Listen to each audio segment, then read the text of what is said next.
असु के सवनवा चलीस बाबा धाम हो, कांवरिया बनी के चढ़ाई जलधार हो।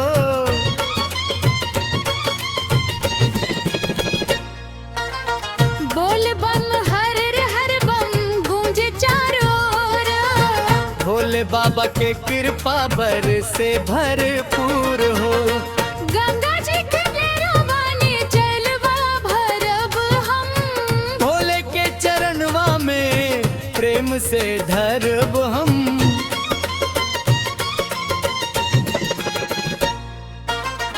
बेल पत्र धतूरा चढ़ाई बार बार, पूरा करी है बाबा मन के हर विचार, के सरिया रंग में रंगाइल बा देहिया।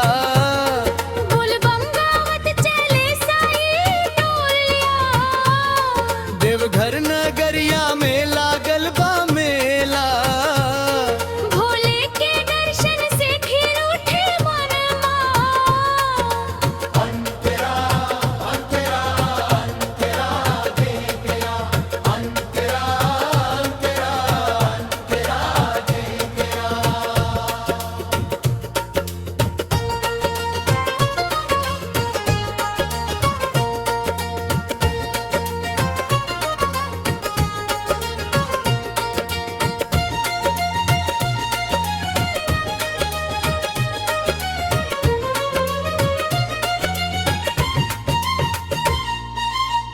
दुख सुख सब बाबा के चरण में छोड़ दे, श्रद्धा के दीपावा दिल में तू जोड़ ले।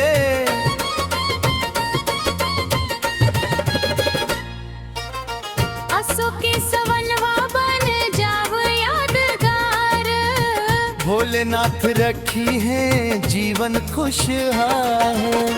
बहुत निर्मल जलवा भरब हम, भोले के चरणवा में प्रेम से धरब हम।